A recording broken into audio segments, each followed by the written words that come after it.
आपके पास मैसेज भी चला गया होगा रिकॉर्डिंग का। ओके, तो फर्स्ट ऑफ ऑल आज का टॉपिक बड़ा इंटरेस्टिंग टॉपिक है, बहुत इंटरेस्टिंग टॉपिक है रिगार्डिंग बिजनेस। बिजनेस स्टडीज का बहुत ही इंटरेस्टिंग टॉपिक है, इसलिए इंटरेस्टिंग पर्सनली मुझे बहुत पसंद है ये टॉपिक, बिकॉज टॉपिक क्या है, ट्रेंड्स इन बिजनेस। मतलब भाई बिजनेस में ट्रेंडिंग क्या चल रहा है, बिजनेस में ट्रेंडिंग क्या चल रहा है, मतलब हमें न्यू न्यू बिजनेस के बारे में क्या पता चलेगा।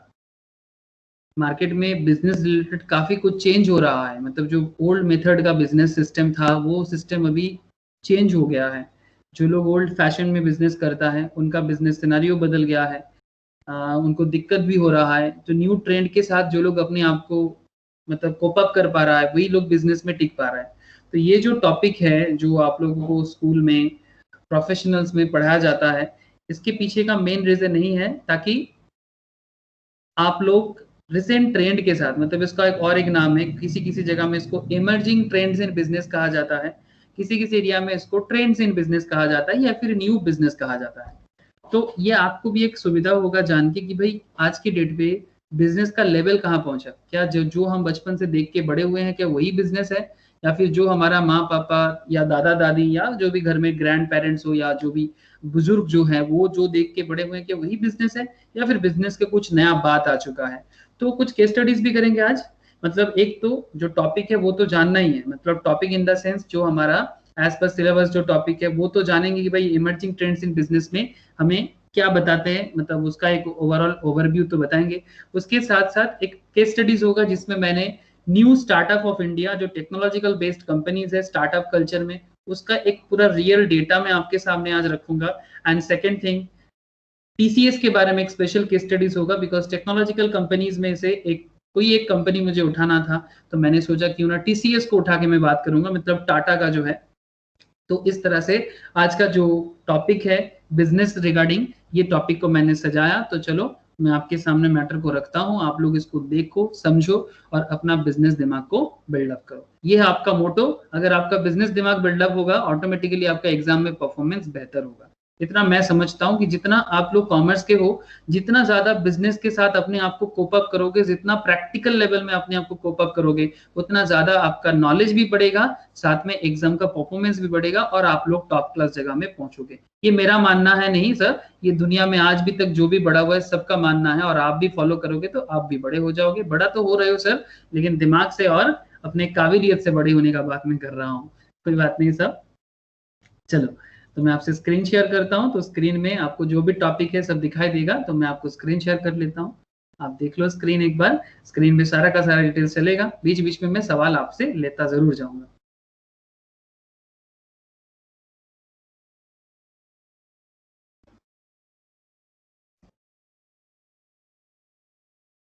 आई होप स्क्रीन शेयर हुआ ना आप सबसे। ठीक है सर, देखो बड़ा इंटरेस्टिंग है, एकदम जनरल नॉलेज का आप एक पार्ट बोल सकते हो। आज की डेट में बिजनेस का दिमाग मतलब जनरल नॉलेज का दिमाग, जिसका कॉमन सेंस जितना अच्छा है वो बिजनेस में उतना अच्छा। आप इतना तो समझ के चलो। तो जितना जिसका कॉमन सेंस जितना अच्छा। बट एक चीज मैं आपको बता दूं, मैंने किसी से सीखा है, ये वर्ड मुझे बहुत पसंद है। कहा जाता है कि भाई common sense is not so common, मतलब आप समझ पा रहे हो ना। मतलब बोला जाता है भाई ये तो कॉमन सेंस है, बट अगर कॉमन सेंस इतना ज्यादा अवेलेबल होता तो शायद आज इंडिया वर्ल्ड में टॉप टॉप टॉप जगह में होता। बट नहीं है, बिकॉज इंडिया कॉमन सेंस को उतना कॉमनली नहीं अवेलेबल कर पाते हैं। तो चलो देखते हैं कि हम लोग कुछ बिजनेस का कॉमन सेंस आज डेवलप कर पाते कि नहीं पाते, जो आज के डेट में बिजनेस रिलेटेड फील्ड में काफी इंपॉर्टेंट है एज वेल एज अवेलेबल है। ठीक है, ओके। तो ट्रेंड्स इन बिजनेस और इमर्जिंग बिजनेस, आप जो भी नाम से पुकारो, बात वही होता है। एक तो क्या ट्रेंड चल रहा है बिजनेस फील्ड में, या फिर क्या बन रहा है। ट्रेंड मतलब जो करेंटली चल रहा है, और इमर्जिंग मतलब क्या उभर के आ रहा है। जैसे आपकी आईपीएल में होता है ना इमर्जिंग प्लेयर, ठीक है, इंडियन टीम पे जो खेलता है इमर्जिंग प्लेयर है, आईपीएल में इमर्जिंग प्लेयर भाई कौन उठ के आ रहा है। और एक है ट्रेंड, जैसे कि विराट कोहली एक ट्रेंड चल रहा है आईपीएल में, या फिर आईपीएल में उतना अच्छा वो करता नहीं है बट फिर भी केएल राहुल तो आप बोल सकते हो, उसको हम इमर्जिंग नहीं कह सकते, उसको बोल देंगे ट्रेंडी प्लेयर है भाई, हमेशा खेलता है। हाँ, जैसे कि कैरन पोलर्ड है, या फिर इमर्जिंग में एक प्लेयर का नाम आप में से कोई बता सकते हो जो आईपीएल फॉलो करते हो, इमर्जिंग प्लेयर में से बहुत अच्छा कर रहा है इस बार। किसी को आईपीएल का कोई आइडिया है? संजू सैमसन। संजू सैमसन, ये पहले भी थोड़ा अच्छा खेलता था, अभी और ज्यादा अच्छा खेल रहा है। एक प्लेयर बैंगलोर का, क्या नाम है उसका, नाम याद नहीं आ रहा, लेकिन एक दिन बहुत फाड़ू खेला था, पता नहीं क्या नाम है उसका, बट सीरियसली मतलब विराट कोहली भी बहुत प्रेज कर रहा था। वो भी एक बहुत अच्छे इमर्जिंग प्लेयर के हिसाब से उठ रहा है। तो वही मेन बात कहने का मेरा मतलब और कुछ नहीं। I don't want to learn cricket about anything, currently cricket का क्लास तो है नहीं। मतलब ट्रेंड्स एंड इमर्जिंग में मैं आपको बस एक डिफरेंस बताने के लिए ये चीज यूज किया कि भाई ट्रेंडी का मतलब होता है जो चले अभी करेंटली जिसका चल रहा है, और एक है इमर्जिंग जो आगे आने वाला है। ठीक है, तो वही दोनों चीज के बारे में चलो बात करते हैं। तो पीडीएफ शेयर कर लिया मैंने, emerging modes of business.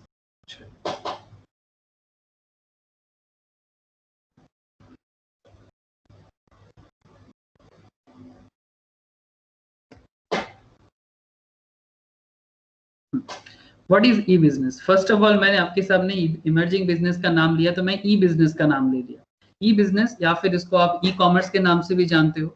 I hope आप लोगों ने ये वर्ड जरूर सुने होंगे, ई कॉमर्स या ई बिजनेस। ठीक है, मतलब आज के डेट में सब कुछ बिजनेस जो भी है, कॉमर्स भी एक बिजनेस का ही दूसरा नाम है, तो ये इलेक्ट्रॉनिकल लेवल में होता है। I hope you all know this things because it's a very popular and also very common word in today's world. तो पॉइंट क्या है, ई बिजनेस या इलेक्ट्रॉनिक बिजनेस इसको कह सकते हो आप। ई का मतलब है यहाँ पर इलेक्ट्रॉनिक्स। ठीक है, इलेक्ट्रॉनिक, तो ये इलेक्ट्रिकल लेवल में या इंटरनेट बिजनेस भी बोला जाता है, वो मैं धीरे धीरे आता हूँ। ई बिजनेस या electronic business is the conducting of business on the internet. मतलब आपको जो भी बिजनेस करना है इंटरनेट में करना है। दुनिया बदल रहा है, आप भी बदलो समय के साथ। जो अपने आप को बना नहीं पाता उसको क्या होता है ना, आप लोग जानते हो ना, सर्वाइवल ऑफ द फिटेस्ट, समझते हो सर? चार्ल्स डार्विन का एक फेमस लाइन है सर, मतलब survival of the fittest and, कोई बताओगे प्लीज, थोड़ा हेल्प कीजिए, करो मुझे। सर्वाइवल ऑफ द फिटेस्ट और एक लाइन है उसमें, कौन बताएगा? कोई तो बताओ। जो सबसे फिट है वो सरवाइव करेगा। और एक पॉइंट है, कोई तो बताओ रे बाबा, किसी के मुंह में नहीं आ रहा है। स्ट्रगल फॉर, अब तो बताओ। स्ट्रगल फॉर एग्जिस्टेंस, मतलब समझते हो?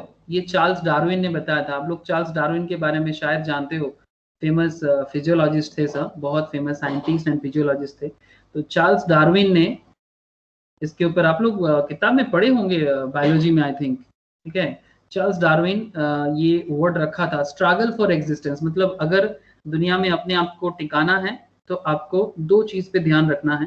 मतलब जो भी प्राणी मतलब animals and also human beings, हम लोग जो भी, जैसे कि आप लोगों को पता है कि डायनासोर का एक एरा था। डायनासोर का एरा में डायनासोर था, लेकिन उसके बाद डायनासोर अपने आप को टिका नहीं पाया, बट ऐसा कहा जाता है। तो इस टाइम पे इंसान नहीं था तो ऐसा भी कहा जाता है कि अगर डायनासोर होता तो शायद इंसान का रहना मुश्किल था। तो एग्जैक्ट प्रूफ नहीं है, बट कहा जाता है। लेकिन डायनासोर अपने आप को टिका नहीं पाया समय के साथ, लेकिन काफी दिन तक उनका टाइम था दुनिया में। बट अभी इंसान का टाइम चल रहा है। तो स्ट्रगल फॉर एग्जिस्टेंस अब डिपेंड करते हैं इंसान अपने आप को रख पाता है या फिर एक कोरोना वायरस इंसान को खत्म कर देगा। नो वन नोज, बिकॉज अभी तक वैक्सीन नहीं निकला कि सच में धीरे धीरे स्लो पॉइजन की तरह क्या वायरस वर्ल्ड में रहेगा या फिर सिर्फ ह्यूमन बींग रहेगा। अब ह्यूमन बींग रहेगा या कोरोना रहेगा या कोविड, जो भी नाम आप जानते हो, it's a matter of time. But I think आप समझ पा रहे हो स्ट्रगल फॉर एग्जिस्टेंस का मतलब।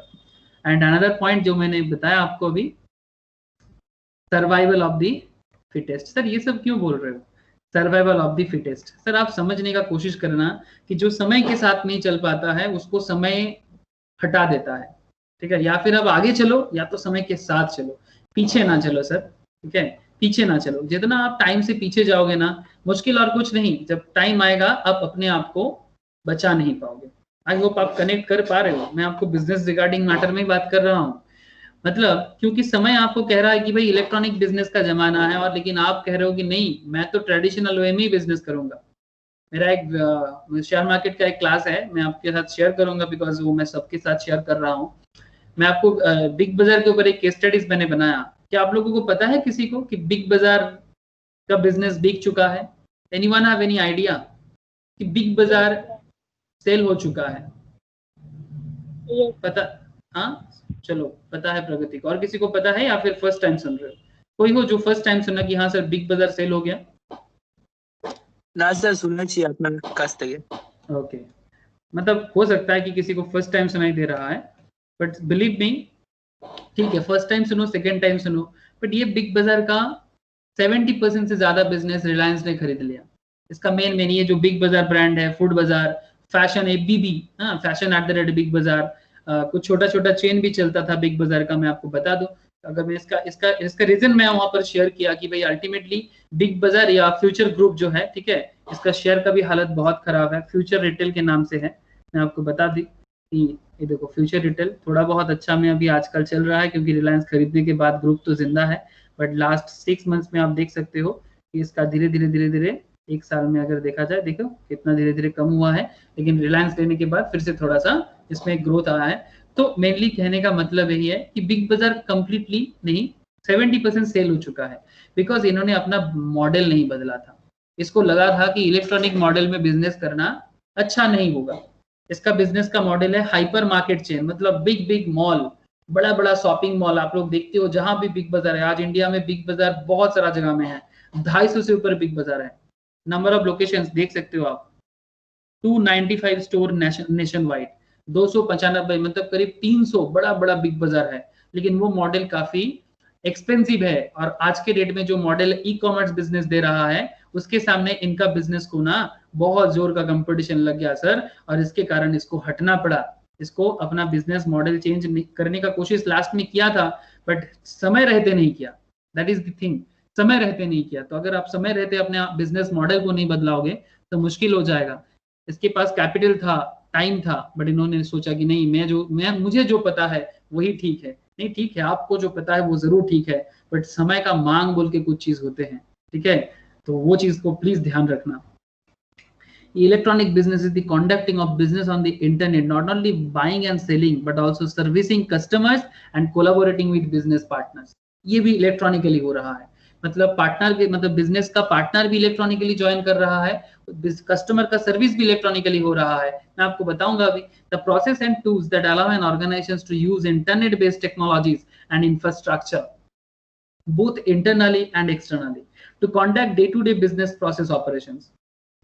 सर आप में से सबको पता है ना, ये Amazon.com के बारे में आप लोग जानते हो, Flipkart.com, यू नो इट, ये यूएस का बेहमौत है सर, यूएस का बहुत बड़ा कंपनी है। Amazon का ओनर आज के डेट में वर्ल्ड का रिचेस्ट पर्सन है। क्या मैं सही बोल रहा हूँ? Jeff Bezos is the richest person of India currently, sorry, richest person of the world, is the richest person of the world currently। तो मतलब इसका बिजनेस मॉडल एकदम न्यू है, मतलब इमर्जिंग है, ट्रेंडिंग है। Amazon.com नाम तो सबको ही सुना है। Flipkart.com, ठीक है, ये इंडिया का मतलब ऑनलाइन जायंट है सर, इंडिया का ऑनलाइन जायंट है, लेकिन इसमें भी यूएस का एक बहुत बड़ा कंपनी वॉलमार्ट का इन्वेस्टमेंट है 78%। आई होप आप में से किसी को पता है, क्योंकि इससे पहले भी आप लोग ये चीज मेरे मुंह से सुने हो। इंडियन कंपनी है ये Flipkart.com, ये भी ऑनलाइन बिजनेस पे, ई कॉमर्स में काफी फेमस है। इसका नाम भी सुने होंगे आप लोग, बट इसका बिजनेस का थोड़ा प्रॉब्लम चल रहा था, लेकिन ये अपने आप को फिर से संभाला है और फिर से मार्केट में अपने आप को बनाया है। अभी इसका टारगेट एरिया है स्मॉल टाउन। Snapdeal.com, ठीक है, ये एक दिल्ली गुड़गांव बेस्ड कंपनी है। ये भी एक आई थिंक ये बैंगलोर बेस्ड कंपनी है, ये तो यूएस बेस्ड कंपनी है, आप समझ पा रहे हो। तो अल्टीमेटली ई कॉमर्स बिजनेस क्या है ये तो आप समझ ही गए हो, बिकॉज ये सब के चीजों के साथ आप लोग काफी कनेक्टेड हो। तो आप लोग भी अपना माइंड सेटअप कुछ ऐसा कर दो सर कि आपका बिजनेस, अगर देखो दो चीज होता है, बिजनेस स्टडीज पढ़ने के पीछे दो वजह है सर। ऐसा नहीं कि स्कूल में क्या पढ़ा रहा है या फिर आप अपने प्रोफेशनल्स में क्या पढ़ना चाहते हो, सीखना चाहते हो, that is not the motto. Motto is कि समय के साथ आप बिजनेस वर्ल्ड के साथ एडेप्टेड होंगे। एक चीज मैं बार बार बोलता हूं, आज फिर से बता रहा हूं कि एवरी पर्सन, जो भी स्टूडेंट्स है, स्पेशली कॉमर्स का या कोई भी फील्ड का हो, आपको दो चीज करना होता है। क्या? Either you have to handle your own business और you have to handle others business. I hope आप मेरा बात समझ पा रहे हो। हर एक इंसान को ना दो चीज ही करना होता है, या तो खुद का बिजनेस करेगा या तो दूसरे का बिजनेस मैनेज करेगा। मतलब when you handle when you establish and handle your own business और मैनेज योर ओन, तब आपको मैं एंटरप्रेन्योर या बिजनेसमैन कहता हूं, ठीक है। मैनेज योर ओन बिजनेस, ये सब लिखने का जरूरत नहीं है, only for the understanding purpose. When you establish और मैनेज योर ओन बिजनेस, तब आपको मैं एंटरप्रेन्योर या बिजनेसमैन कहता हूं। और जब आप when you handle others business, जिसको हम लोग प्यार से अदर्स बिजनेस, दूसरे का बिजनेस को आप या तो मैनेज कर रहे हो, मतलब आप कौन हो सर? आप मैनेजर हो, आप चार्टर्ड हो, आप सीएमए हो, आप एमबीए हो, ठीक है, बट आप किसी कंपनी में जॉब कर रहे हो, आप सीएस हो, आप किसी कंपनी में जॉब कर रहे हो, लेकिन अल्टीमेटली आप उनका बिजनेस ही तो हैंडल कर रहे हो। When you handle others business, आप बात मेरा समझ पा रहे हो कि नहीं आ पा रहे हो? प्लीज टेल मी कि अल्टीमेटली इंसान को दो ही चीज करना होता है। क्या इस बात में कोई गलती है? मतलब क्या ये परसेप्शंस में कोई खराबी है क्या? इंसान को दो ही चीज करना होता है, या तो दूसरे का बिजनेस हैंडल करना या तो अपना बिजनेस हैंडल करना। लेकिन अगर कॉमन पॉइंट आप इनसे ढूंढो तो कॉमन पॉइंट एक है ना, क्या अल्टीमेटली उसको बिजनेस करना होता है। क्या ये परसेप्शंस में कोई प्रॉब्लम है? बताना प्लीज। हाँ सर। है ना? तो अगर अल्टीमेटली आपको बिजनेस ही हैंडल करना है, या फिर किसी और का हो या फिर खुद का हो, तो आप अपना बिजनेस का जो न्यू ट्रेंड है उसके साथ क्यों अडेप्ट नहीं होंगे? है ना? और वो होना ही पड़ेगा। आप खुद से ना भी होना चाहो, समय आपको करने के लिए मैंडेटरी करेगा, समय बोलेगा। आप खुद से अगर कितना भी नाराज रहोगे, अल्टीमेटली आपको अडेप्ट होना पड़ेगा। आज मैं आपको बहुत सारा बिजनेस मॉडल बताऊंगा, बहुत सारा। आप प्लीज वेट करना और प्लीज कंसंट्रेटली पूरा क्लास को फॉलो करना, देखना आपको क्या क्या नया नया चीज सीखने को मिलता है। तो as a professional, as a commerce के स्टूडेंट्स के नाते आपको बहुत सारा चीज जानना भी है और सीखना भी है। तो चलो क्या है, और कुछ पॉइंट्स में बात करते हैं। तो अगर ई कॉमर्स में मैंने आपको बताया ई बिजनेस क्या होता है, मैंने आपको बताया और आपने इसको एग्जाम्पल के साथ भी देखा। आगे और बताता हूँ। ई बिजनेस का टाइप देखो, कितना तरह का इलेक्ट्रॉनिक बिजनेस हो सकता है। ऐसा नहीं कि सिर्फ फ्लिपकार्ट अमेजन का business, there are varieties of business. मैं आपको एक चीज यहाँ से शो करना चाहूंगा, ये जो फ्लिपकार्ट अमेजन का बिजनेस है ना, ये लोग ये किस टाइप का बिजनेस है, वो कोई बता सकते हो मुझे? मतलब किस तरह का बिजनेस करता है? C2C मतलब कंज्यूमर टू कंज्यूमर, B2C मतलब बिजनेस टू कंज्यूमर, C2A मतलब कंज्यूमर टू एडमिनिस्ट्रेशन, B2A मतलब business to administration, and B2B मतलब business to business. Flipkart Amazon Snapdeal किस तरह का बिजनेस करता है? B2C, B2B, B2A, B2C2A, C2C, B2C। क्या लगता है? क्या वो बिजनेस टू बिजनेस है? क्या वो कंज्यूमर टू कंज्यूमर है? कंज्यूमर टू एडमिनिस्ट्रेशन है? बिजनेस टू एडमिनिस्ट्रेशन है? या बिजनेस टू कंज्यूमर है? किस टाइप का बिजनेस मॉडल फॉलो करता है ई कॉमर्स में? Sir B2C। सबको वही लगता है कि वो B2C फॉलो करता है, क्या किसी और को कुछ और लगता है? वेरी गुड सर, सबको सही लगता है। B2C मॉडल ही फॉलो करता है फ्लिपकार्ट अमेजन। फ्लिपकार्ट अमेजन या फिर स्नैपडील बिजनेस टू कंज्यूमर वाला अप्रोच फॉलो करता है, लेकिन उसमें भी वो इलेक्ट्रॉनिक मॉडल को लिया है। मैं आपको और भी बिजनेस के बारे में बताऊंगा, कुछ यहाँ पर एग्जांपल्स में है, कुछ मैं केस स्टडीज करके बताऊंगा कि ऐसा भी मॉडल है कि जो B2C नहीं है, मतलब बिजनेस टू कंज्यूमर, मतलब डायरेक्ट। जैसे कि आप अमेजन में जाके कोई, मैं आपको इसका एक एग्जांपल लेता हूँ। Just look at this. Suppose आप अमेजन में जाते हो, अमेजन आपको होलसेल में कोई प्रोडक्ट देता है? मतलब क्या आप कोई प्रोडक्ट अमेजन से 50-50, 100-100 खरीद सकते हो? क्या ऐसा मौका अमेजन आपको देता है? सपोज आपको मोबाइल खरीदना है और मार्केट में अमेजन वो मोबाइल काफी सस्ता में आपको दे रहा है, तो मेरा आपको सवाल यही है, जैसे ये मानो कि ये Samsung Galaxy M51, I don't know कि इसका मार्केट में दूसरा दुकानदार क्या दाम में देता है। मेरा आपसे यही सवाल है कि ये 24,999 में भी ये अमेजन का काफी सस्ता दाम है। तो क्योंकि ये मार्केट में बाकी दुकानदारों से सस्ता है, तो मुझे जस्ट आप इतना बता दो, क्या आप ऐसा फोन अमेजन से एट ए टाइम में 20 या 30 पीसेस ले सकते हो?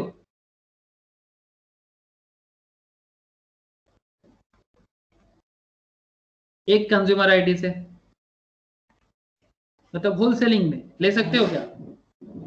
क्या अमेजन आपको इस तरह का सेल करेगा? सिंगल कंज्यूमर आईडी में हो सकता है, आप 30 कंज्यूमर आईडी क्रिएट करके आप वहां से 30 फोन ले सकते हो।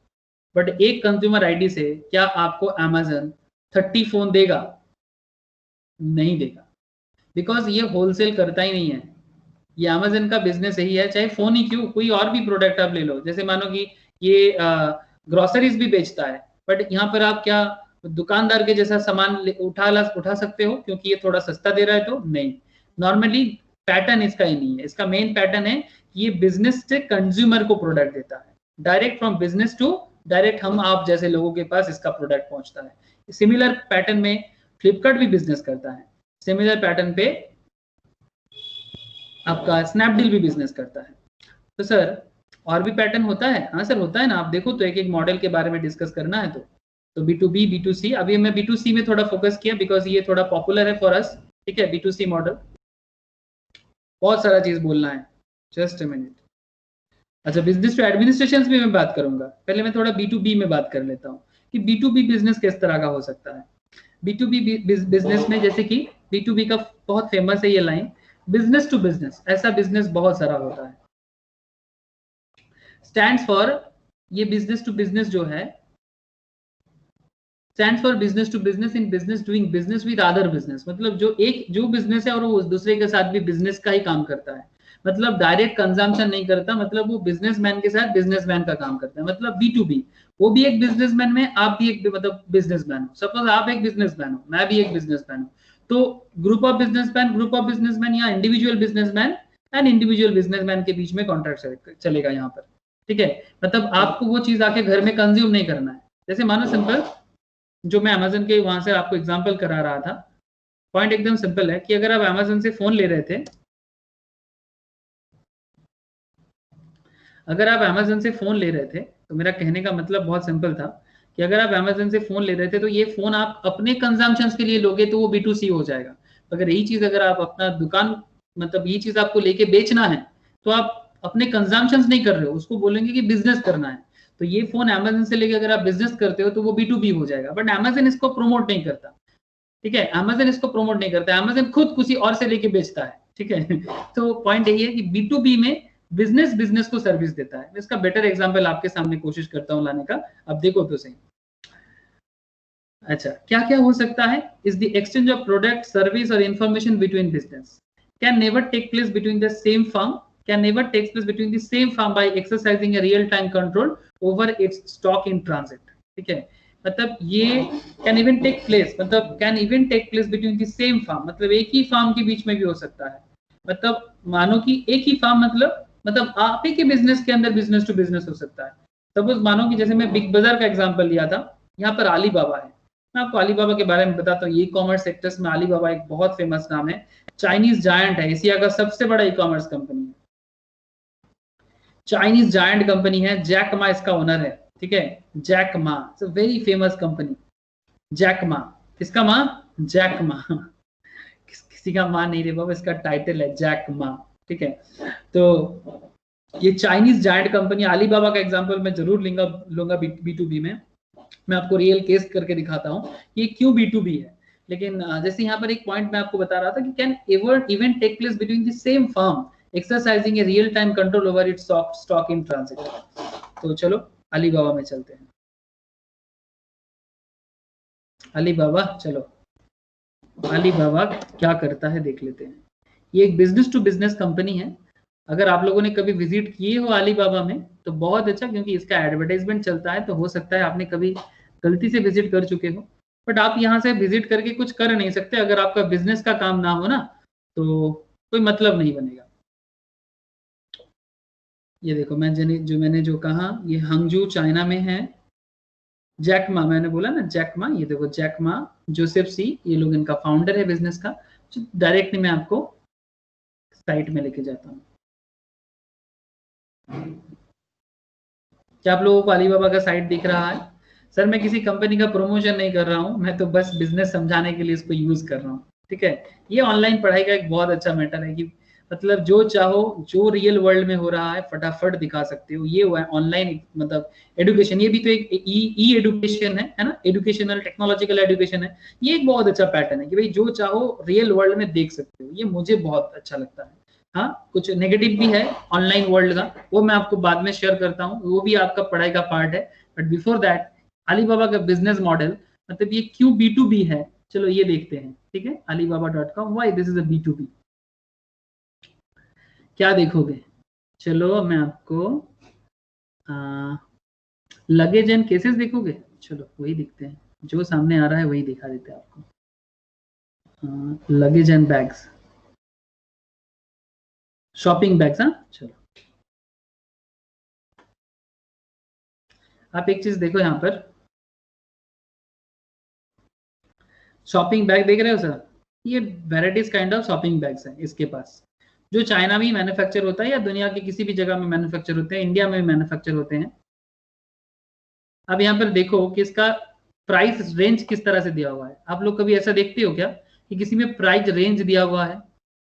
मतलब जस्ट लुक, ये अलीबाबा का बिजनेस मॉडल गजब का है, बिकॉज वो बिजनेस टू बिजनेस के लिए करता है, कंज्यूमर के लिए नहीं। अगर आपको बिजनेस करना है तो यहाँ पर क्या देखो, मिनिमम ऑर्डर क्वांटिटी ये बोला है 1 पीस, लेकिन दाम हो सकता है $0.20 से लेके $0.80, बिकॉज ये इंटरनेशनल कंपनी है, चाइना से आएगा, तो क्योंकि चाइना से आएगा, चाइना टू इंडिया, ठीक है, ये चाइना से इंडिया होके आएगा, तो इंटरनेशनल एक्सचेंज मतलब फॉरेन एक्सचेंज के थ्रू से होगा। इंटरनेशनल फॉरेक्स मतलब आप समझ रहे हो ना, कि ये चाइना से आएगा, तो फिर इसमें इंटरनेशनल डॉलर का ट्रांजैक्शन होगा, तो फॉरेन डॉलर का ऑब्वियसली कुछ ना कुछ पैटर्न काम करेगा।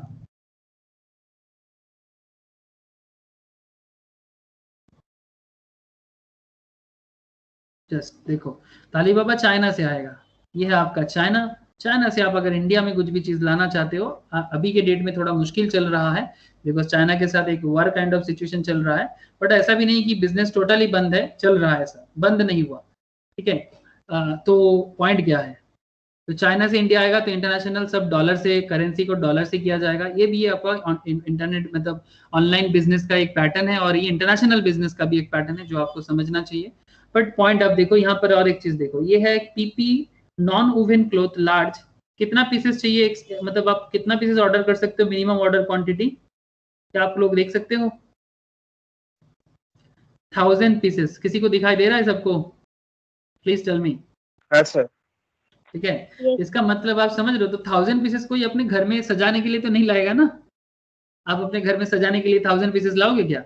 घर के यूज के लिए 1 पीस 2 पीस ठीक है, जैसे ये बैग 1 पीस, लेकिन फिर भी इसका भी ना, ये भी कॉमर्शियल है, ठीक है, ये इसका 100 पीस मिनिमम करना पड़ेगा। और भी देखो बहुत सारा है, चलो बैग छोड़ के कुछ और में चलते हैं, आप लोग शायद बोर हो रहे हो बैग में।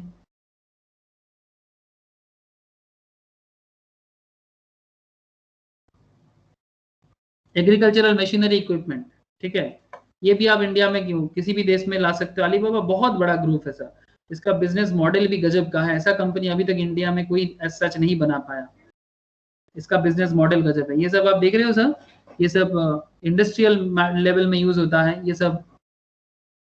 जैसे ये मशीन देखो, एक सेट ऑफ मशीन है, $5,500 से लेके $6,000 का दाम हो सकता है एक एक यूनिट का। ये automatic cow dung manure create करता है। कभी ऐसा मशीन शायद आप लोग देखे भी नहीं हो, मैं भी नहीं देखा, ठीक है, मैं भी देख रहा हूँ। क्या आप लोग देख रहे हो? Automatic cow dung manure new moving type of hydraulic machine, जो मतलब किसानों के लिए है बेसिकली ये सब, ठीक है। तो मतलब एग्रीकल्चर में भी क्या टेक्नोलॉजिकल यूज हो सकता है जो इंडिया में नहीं है, ठीक है। आई होप कि भगवान करे ये जो न्यू कृषि बिल आया है कुछ ऐसा हो जाए कि इंडिया में भी एग्रीकल्चर लेवल एक टेक्नोलॉजी बेस्ड हो जाए, तो उनके लिए भी प्रोडक्शन लेवल में एक डेवलपमेंट आ जाएगा। तो आप यहाँ पर देख सकते हो, ये एक देखो MTZ नोजल है, मुझे नहीं पता एग्जैक्टली क्या काम करता है, लेकिन 20 पीसेस चाहिए यहाँ पर। ये देखो, ये इलेक्ट्रोस्टैटिक स्प्रेयर है जो 15 पीसेस चाहिए, दाम का रेंज दिया हुआ है, मतलब ये बार्गेन होगा, इतने से लेके इतना दाम में मिल सकता है, डिफरेंट सेलर है। अगर मैं किसी में ये करूँ ना, चलो और एक पॉइंट में मैं यहाँ पर आपको समझाऊंगा, 2 पॉइंट समझाऊंगा कि बिजनेस टू बिजनेस में मतलब अपने फार्म के अंदर भी होता है, तो किस तरह से होता है। जैसे ये अलीबाबा ग्रुप है, ये अलीबाबा ग्रुप क्या करता है, अलीबाबा ग्रुप दुनिया के अलग अलग देशों से जहां पर जो सप्लायर है वहां से लेके देता है, तो ये अपने ही अंदर उससे पहले खरीदता है, ठीक है, और फिर वो आपको किसी और बिजनेसमैन को देता है। जैसे यहाँ पर अगर मैं कॉन्टैक्ट सप्लायर पे जाऊं, आप ध्यान से देख रहे हो ना, आप कॉन्टैक्ट सप्लायर पे जाओ तो आप देखो, यहाँ पर एक ही सप्लायर है क्या? यहाँ पर एक ही सप्लायर है, शैनडोंग एआई परम इंटरनेशनल ट्रेड कंपनी। यहाँ और भी सप्लायर हो सकता है जो अलीबाबा जो अलीबाबा को बेसिकली देता है, ठीक है। मतलब ये डिफरेंट डिफरेंट सप्लायर होता है, और ये जो अलग अलग दाम का कारण क्या है जानते हो? कितना पीस का ऑर्डर कर रहे हो उसके ऊपर डिपेंड करता है। अगर आप 15 से लेके 199 पीसेस कर रहे हो तो दाम थोड़ा ज्यादा होगा, जितना पीसेस आपका बढ़ेगा उतना दाम कम होता जाएगा। ये होलसेलिंग का कॉन्सेप्ट है सर, जितना दाम ज्यादा होगा उतना प्राइस कम होता जाएगा। क्या ये रियल वर्ल्ड एग्जांपल आप लोगों को अच्छा लग रहा है? Please tell me. क्या कुछ देख पा रहे हो बिजनेस कहां से कहां पहुंचा है? हम लोग क्या बिजनेस समझते हैं और ये किस तरह का बिजनेस चाइना का अलीबाबा ग्रुप करते हैं? Hello sir, please tell me, Yes, बताओ sir. मुझे। Yes, sir. Thank you sir. तो अल्टीमेटली और भी कुछ मैं शो कर सकता हूँ आपको, मतलब जो पॉइंट मैं दिखाना चाह रहा था। चलो कुछ कॉमन पॉइंट देखते हैं। सप्लायर में एक ही दिख रहा है, मैं पहले भी देखा हूँ कि एक से ज़्यादा सप्लायर भी होता है, यहाँ मुझे दिख नहीं रहा है। तो बेसिकली कहने का मतलब होता है कि भाई सप्लायर इसका इतना सारा है, आप जिससे मर्जी उठा लो।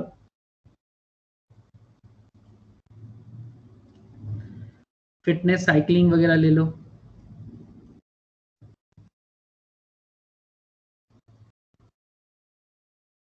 क्या क्या नहीं मिलेगा। ये ग्लव्स है, ठीक है। मेरा एक स्टूडेंट है, उसका लेदर का फैक्ट्री है, उसका भी चाइनीज बिजनेसमैनों के साथ बहुत कनेक्शन है। यहाँ पर भी मुझे एक ही दिख रहा है, Amazon hot sale wholesale half finger, Amazon से ही लेके ये देता होगा। तो देखो कितना सारा सप्लायर है, अलग अलग सप्लायर से लेके भी आप अपना बिजनेस को बिल्डअप कर सकते हो। तो जो भी हो, आपको मेन पॉइंट मुझे जो समझाना था वो मैंने किया, ये मेन था मेरा बात। तो अल्टीमेटली आपने देख पा रहे हो कि अलीबाबा किस तरह से B2B मॉडल को यूज करके अपना बिजनेस को बनाया है। मतलब ऐसा नहीं कि आप सिर्फ अपने कंज्यूमर के लिए बेचने का सोचो, कि आपका मॉडल में आप बिजनेसमैनों के लिए भी सोच सकते हो कि जो आपसे लेके बिजनेस करेगा, ये भी एक बिजनेस का गजब का मॉडल है। तो इस तरह से अलग अलग ऑनलाइन, मतलब ये सब ई कॉमर्स सेक्टर्स में हो रहा है। जो पहले फिजिकली होता था अब उसी का ऑनलाइन मॉडल चल रहा है। तो आप इस तरह से ऑनलाइन मॉडल में बिजनेस को बिल्डअप कर सकते हो और उसको फ्लोरिश कर सकते हो। आप अपने स्टेट, जो भी आपका होम स्टेट हो, सपोज आप राजस्थान से हो, तो आप राजस्थान में हो के आप इंडिया में बाकी स्टेट में दे सकते हो। अगर आप उड़ीसा से हो तो आप उड़ीसा से बंगाल में दे सकते हो, जैसे मैं अभी बंगाल में हूँ तो मुझे यहाँ मेरे रिलेटेड लोगों को दे सकते हो। आप अगर हैदराबाद में हो तो वहां से दे सकते हो। तो आप दुनिया के किसी भी कोने में, इवन आप फॉरेन में, आप बांग्लादेश सेंड कर सकते हो। काफी काफी इजी हो गया है बिजनेस मॉडल, और कोई भी शुरू कर सकता है। तो मजा है सर, इसी यही तो मजा है, यही तो ईज ऑफ डूइंग बिजनेस है। और जितना बिजनेस बढ़ेगा उतना कंट्री का डेवलपमेंट होगा, उतना जॉब अपॉर्चुनिटीज क्रिएट होगा, और उतना अच्छा से इकोनॉमी डेवलप होगा। होगा ही सर, होगा, आज नहीं तो कल होगा। समय का मांग को कोई नहीं रोक सकता। No one can stop the demand of time. Please याद रखना इस मैटर को। तो चलो, अलीबाबा ग्रुप, इसी तरह से एक है ग्रुप है यहाँ पर मैसी फार्गूसन, ये भी एक फॉरेन कंपनी है। मैसी फार्गूसन, देशी विदेशी सभी कंपनी के बारे में आपको जानना चाहिए। मैं वही कंपनी का नाम यहाँ पर यूज करूंगा जो थोड़ा फेमस है।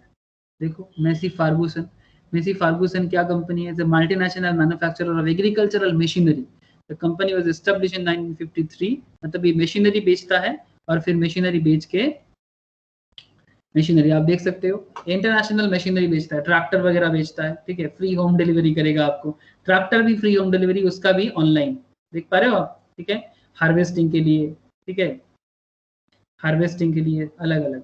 यहाँ पर कहाँ है कंपनी का ऑफिस? ये आपका है चेन्नई में है, ठीक है, ये चेन्नई में है इसका एड्रेस। तो आप देख सकते हो कितना गजब गजब का बिजनेस मॉडल है। ट्रैक्टर बेचेगा लेकिन फिर भी उसके लिए वेबसाइट बना दिया। सर हम लोग का भी है, आप लोगों को पता है ना कि हम लोग भी इसको ऑनलाइन ला रहे हैं। मैंने आपको एक दिन दिखाया, अलग अलग कंपनी दिखा रहा हूँ। तो मेरा तो बिजनेस टू बिजनेस नहीं है, KSG2.in ये हमारा है, आप लोगों का है। CSE CMA classes, you can see it, है ना, KSG2.in। जैसे कि हम लोग ये सब सर्विस देते हैं,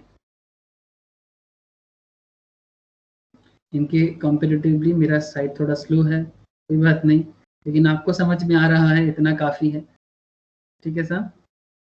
तो जो भी हो, तो ये सब बिजनेस मॉडल चल रहा है सर, ऑनलाइन बिजनेस मॉडल। तो अल्टीमेटली पॉइंट क्या रहा B2B मॉडल में? B2B मॉडल में बिजनेस से बिजनेस के पास जाएगा, और कभी कभी बिजनेस अपने अंदर ही दूसरे बिजनेस से प्रोडक्ट या सर्विस लेता है, मतलब वो खुद के अंदर भी बिजनेस करता है। मतलब सपोज वो खुद ही मैन्युफैक्चरर है, ठीक है, अपना एक मैन्युफैक्चरिंग ग्रुप है और वहीं से लेके वो अपना एक रिटेल सेक्टर बना दिया। जैसे एक बिग बाजार का एग्जांपल मैं उठा सकता हूँ आप लोगों के लिए, ये पॉइंट बहुत अच्छा याद आया मुझे। बिग बाजार का आप लोगों ने कभी बिग बाजार विजिट किया? आप लोगों ने प्लीज मुझे थोड़ा हेल्प करना। बिग बाजार शायद सबको ही गया हो। Yes, sir. Yes sir. Big बाजार का एक मैन्युफैक्चरिंग ब्रांड है, क्या नाम बोलो तो?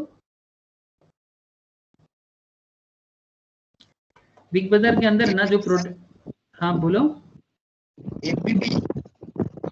एफबीबी उसका मैन्युफैक्चरिंग नहीं करता, जो उसका फूड प्रोडक्ट है ना, वो फूड प्रोडक्ट को मैन्युफैक्चरिंग करता है। बिग बाजार का जो फूड प्रोडक्ट होता है उसका एक नाम है, मुझे अभी मुंह बोले याद नहीं आ रहा है।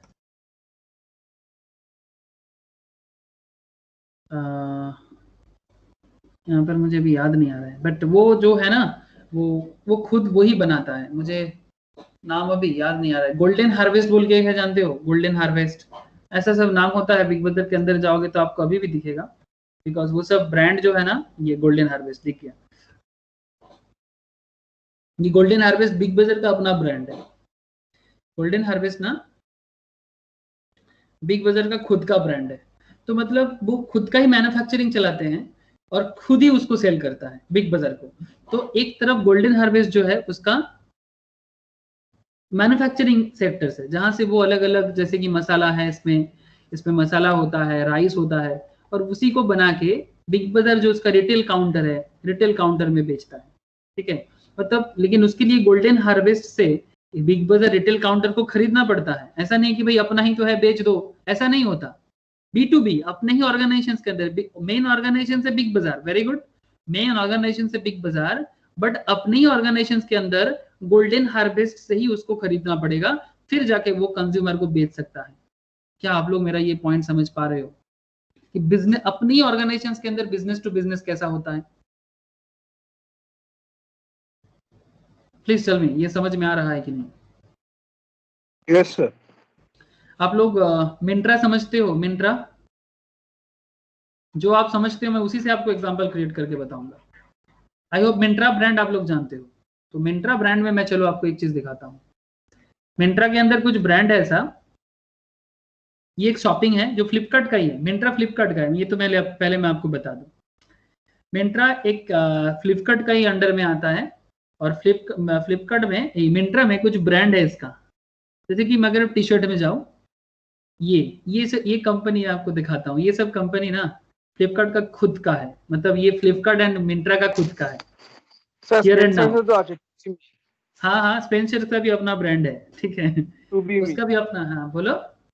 To be me. To be me, हाँ. ओके। जैसे कि ये हियर एंड नाउ इसका खुद का है, मिंत्रा का है, सब कुछ नहीं, कुछ ब्रांड। जैसे हियर एंड नाउ मुझे जो पता है, ये तो HRX का खुद का ब्रांड है, ये मिंत्रा का नहीं है, बट मिंत्रा के साथ इसका टाई अप है, ये मैं आपको बता सकता हूँ। रोड स्टार, ये मिंत्रा का अपना ब्रांड है, मतलब ये फ्लिपकार्ट खुद मैन्युफैक्चर करके फ्लिपकार्ट या मिंत्रा के थ्रू से बेचता है। मतलब ये टी शर्ट आप फ्लिपकार्ट पे भी ढूंढो, मिल जाएगा, ठीक है।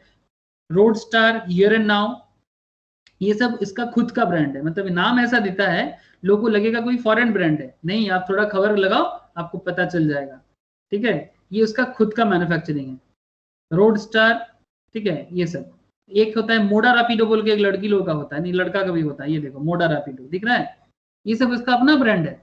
मतलब ये खुद इसको मैन्युफैक्चरिंग करता है, फिर अपने ही बिजनेस को देता है, और ये ऑनलाइन रिटेल काउंटर के थ्रू से इसको सेल करता है। कुछ समझ में आ रहा है क्या? Hello, Yes, sir. Thank you sir. तो देखो सर, बिजनेस का एरिया क्या चल रहा है, मतलब बिजनेस का एरिया बदल रहा है, बिजनेस का सिचुएशन बदल रहा है। मतलब हम लोग कहाँ पड़े हुए हैं, शायद कुआं का मेढक के जैसा सोच रहे हैं हमारा सोच, और हम लोग कॉमर्स पढ़ रहे हैं और हमारा सोच अभी भी मेढक जैसा है। बहुत खराब बात है, मुझे बहुत चिंता होता है। कॉमर्स पढ़ेंगे और सोच भी अभी भी मेढक जैसा होगा, और बाहर इतना बड़ा बड़ा नदी और समुंदर है, दिखेंगे नहीं, तो मुश्किल हो जाएगा सर, मुश्किल हो जाएगा। कुछ नहीं तो कम से कम आप लोग तो मुश्किल में ना पढ़ो। ये रिक्वेस्ट है मेरा आप लोगों से। ओके, तो B2B समझ में आया। B2C में फ्लिपकार्ट एंड अमेजन के बारे में मैंने ऑलरेडी बोल दिया। अगर मैं थोड़ा आपको किताबी बात बोलूँ तो stands for business to customer as in business selling product और service to end user consumer, not just selling goods online but advertising, advertisement भी करता है, डिलीवरी ऑफ प्रोडक्ट भी करता है, ऑल्सो कम अंडर दिस, मतलब इसका प्रोडक्ट डिलीवरी भी इसका एक बिजनेस है। क्या आपको पता है फ्लिपकार्ट का डिलीवरी कंपनी का नाम क्या है? ऑनलाइन डिलीवरी जो करता है फ्लिपकार्ट के अंदर, क्या नाम है?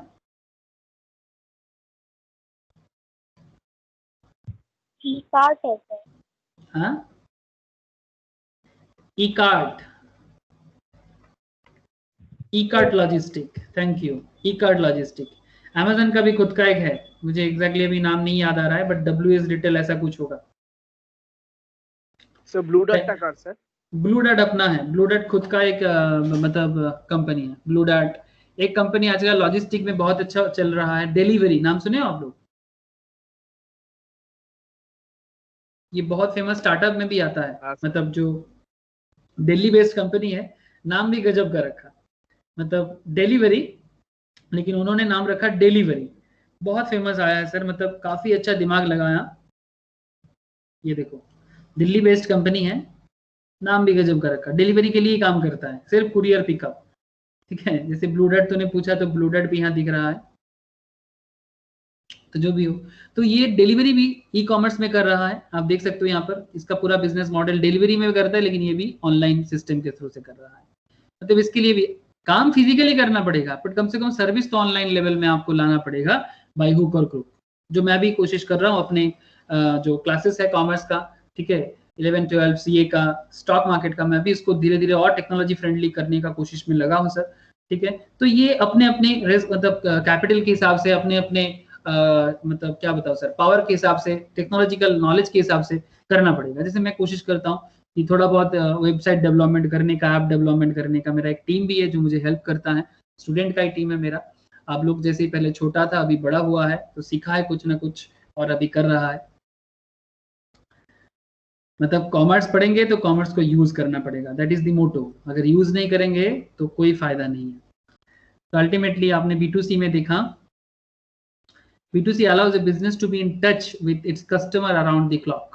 B2C always around the clock मतलब 24/7 सर्विस का एक कोशिश करता है। अराउंड द क्लॉक मतलब क्या? 24/7, 24 घंटा 7 दिन।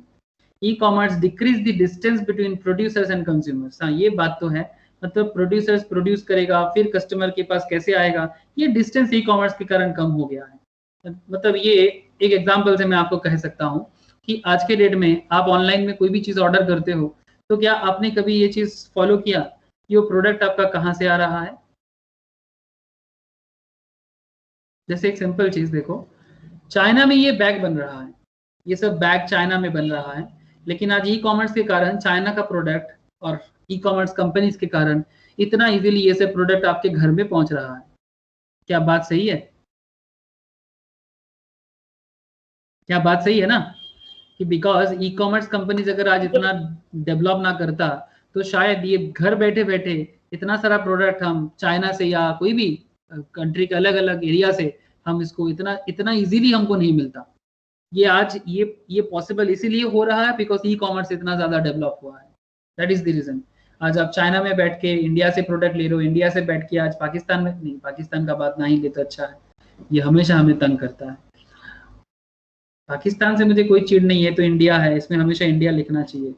चेंज कर दो नाम को, ओके। बांग्लादेश जाएगा, इसको भी चेंज कर दो। म्यांमार जाएगा, ठीक है, इंडिया से कंबोडिया जाएगा, वियतनाम जाएगा, मतलब चारों दुनिया भर में घूमेगा। गजब का पॉइंट है साहब। चलो बहुत सारा और भी बातें करते हैं, बड़ा इजी भी है टॉपिक, बट इंटरेस्टिंग भी है। कुछ पॉइंट आपके साथ शेयर करूंगा, अभी भी कुछ इंटरेस्टिंग टॉपिक आना बाकी है, अभी तो मैं कुछ किताबी बात कर रहा हूँ। तो ultimately e commerce B2C business का एडवांटेज ये सब हो रहा है ना, ये सब एडवांटेज डिसएडवांटेज भी मैं आपको समझाऊंगा। सबसे पहले तो एडवांटेज आपको समझ में आ ही रहा है, e commerce decrease the distance between producers and consumers. Consumers can make their purchase without entering A traditional shop.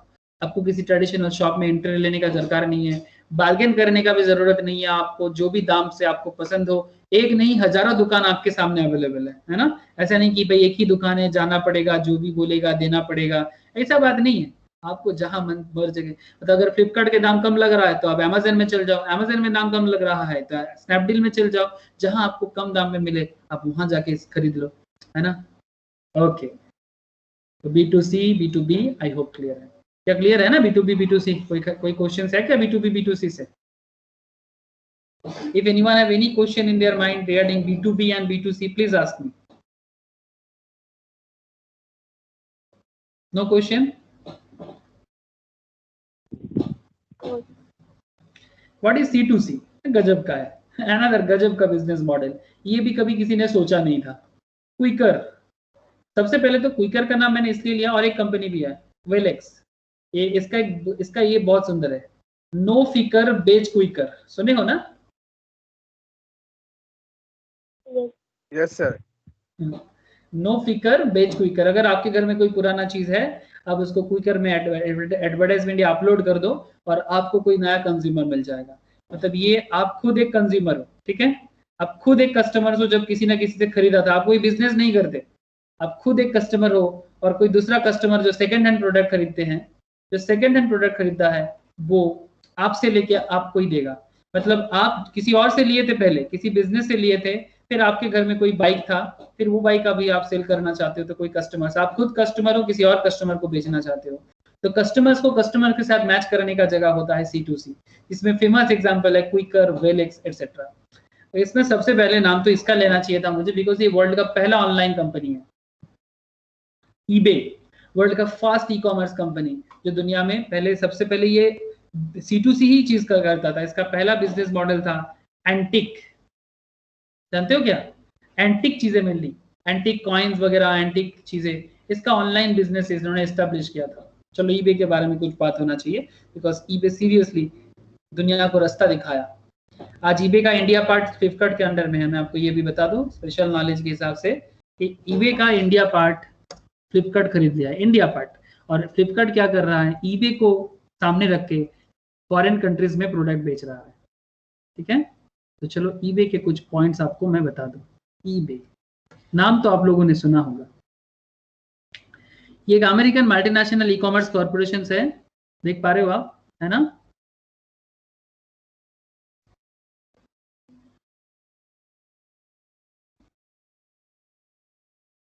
अभी ईबे का बिजनेस थोड़ा खराब हुआ है, ये जब से अमेज़न वगैरह आ चुका है ना, थोड़ा बिजनेस मॉडल इसका खराब हो चुका है, इसलिए आप देख सकते हो यहाँ पर टोटल एसेट नेट इनकम थोड़ा डाउनग्रेडेड में चल रहा है। बट हाँ, एक टाइम इन्होंने बहुत इनकम किया, ठीक है, बहुत इनकम किया। ई कॉमर्स में है 1995, 25 ईयर्स पहले, काफी पुराना है। आप समझ पा रहे हो ना, ई कॉमर्स सेक्टर्स में 95 से काम कर रहा है। तो ये वर्ल्ड का वन ऑफ द पहला कंपनी है जो ई कॉमर्स सेगमेंट्स में अपने आप को एस्टेब्लिश किया है।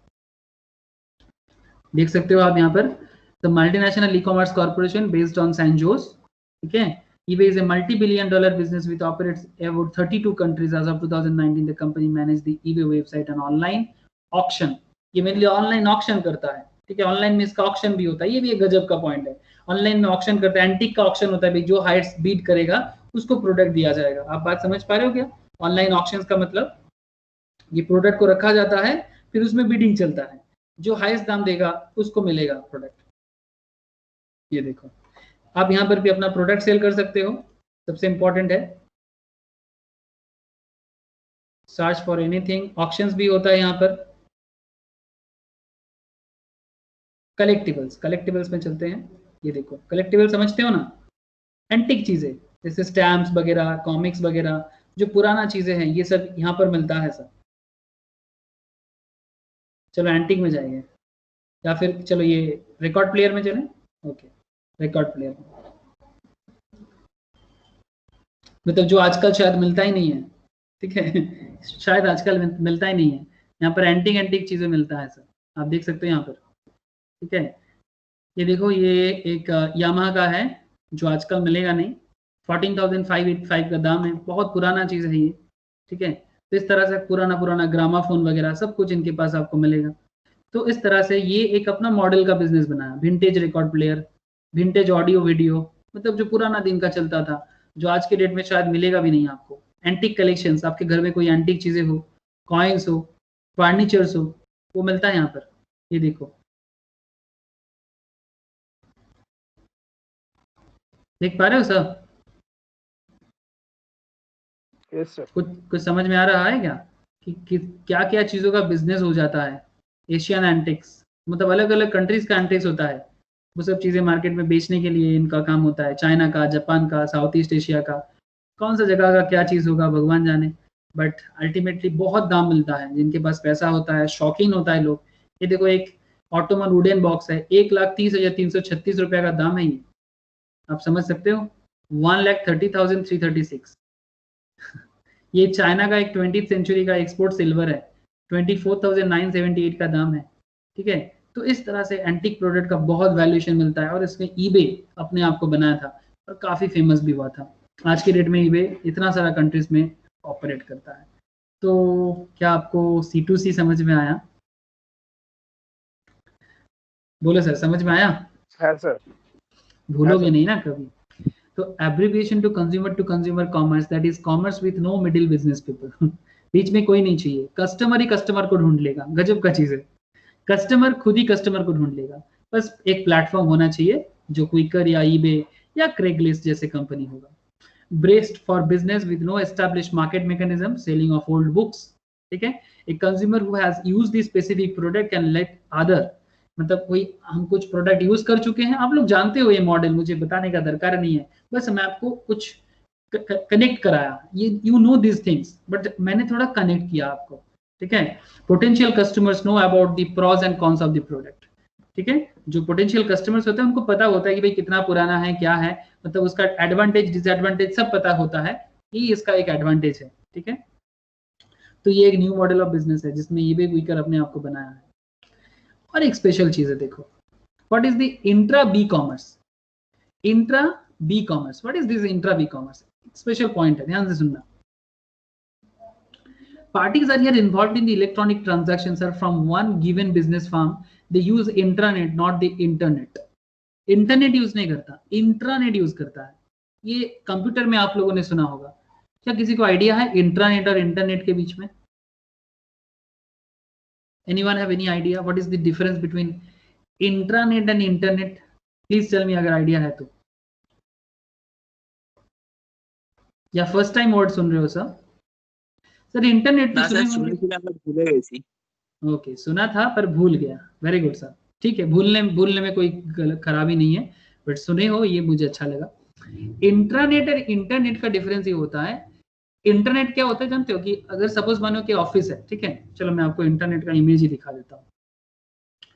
एक ऑफिस में इंटरनेट कैसे चलता है मैं आपको बताता हूँ। मतलब एक ही ऑफिस के अंदर बहुत सारा कंप्यूटर सेम लैन के थ्रू से कनेक्ट होता है। मतलब उसमें एक कंप्यूटर में कुछ करो, लैन कनेक्शन जैसे मान सकते हो, एक कंप्यूटर के थ्रू से उस ऑर्गेनाइजेशन का सारा कंप्यूटर सेम कनेक्शन में है, बट वो इंटरनेट नहीं है। ठीक है, that is not internet, that is a internet, not internet. Okay, ये होता है उसका सिस्टम।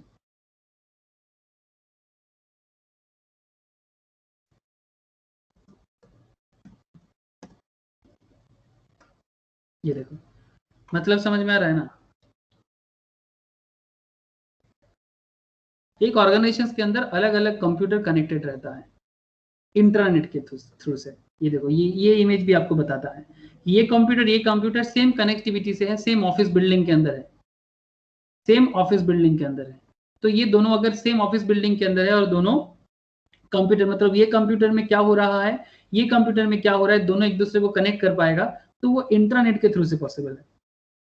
इंट्रा का मतलब होता है अपने ही अंदर, और इंटर का मतलब होता है मतलब बाहर दुनिया के साथ कनेक्ट करना। जब बाहर दुनिया के साथ कनेक्टिविटी आता है तब उसको कहते हैं इंटरनेट, और जब अपने ही अंदर कनेक्टिविटी करते हैं तो उसको कहते हैं इंट्रानेट। कुछ समझ में आ रहा है?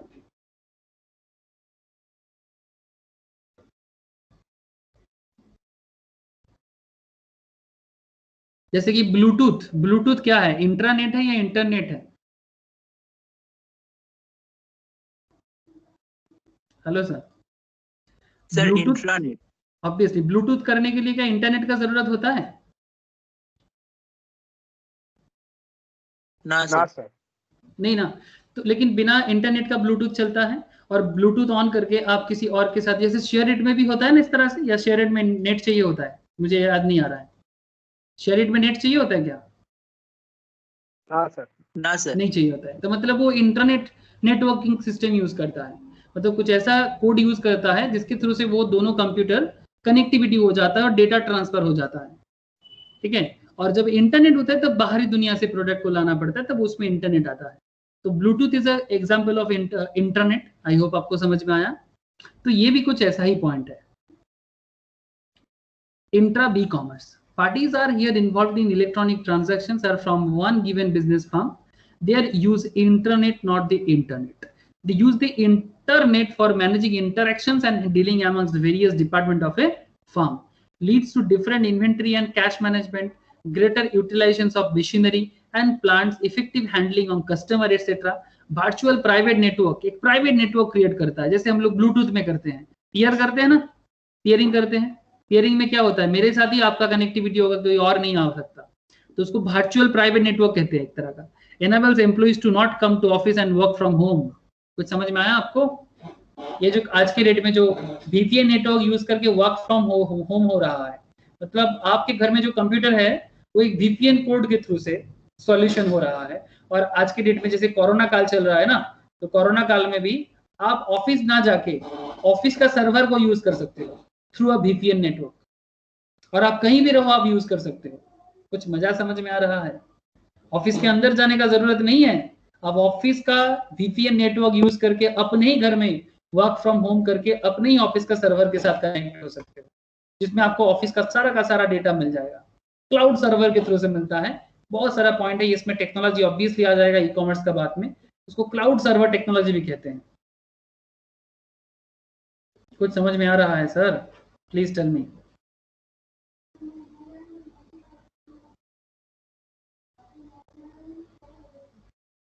हेलो,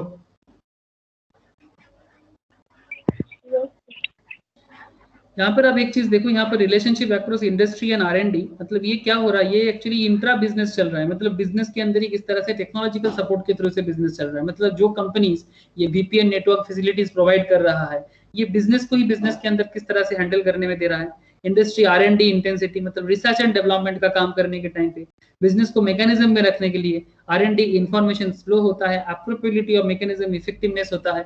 मतलब रिसर्च एंड डेवलपमेंट को चलाने के लिए, बिजनेस को ग्रो करने के लिए ये एक गजब तरीका है जो इंटरनेट वर्ल्ड के थ्रू से आप दुनिया में किसी भी कोने में हो, फर्क नहीं पड़ता, आप बिजनेस में आराम से ज्वाइन कर सकते हो। बस आपको कंपनी के प्रति डेडिकेशन होना चाहिए। That is called intra B commerce. कुछ समझ में आया सर ये पॉइंट? Intra B commerce.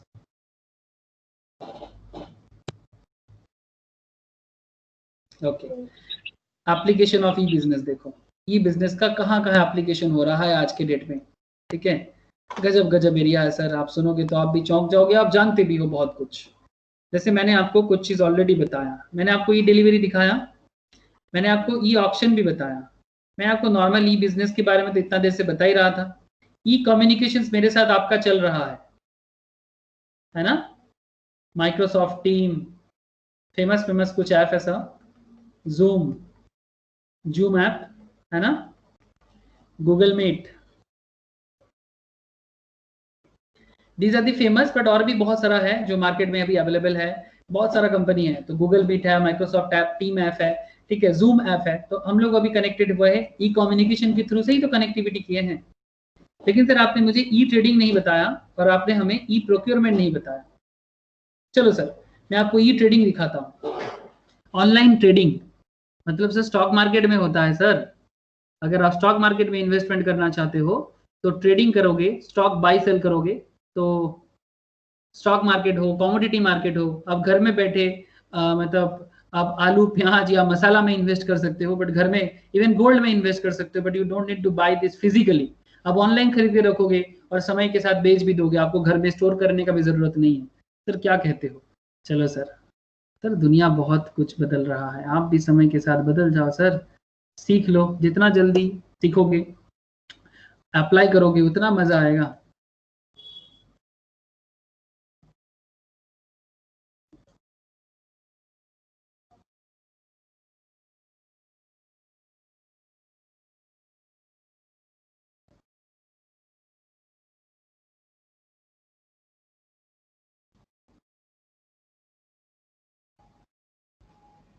एक सेकेंड। ओके देखो, तो जो मैं आपको दिखाने जा रहा था,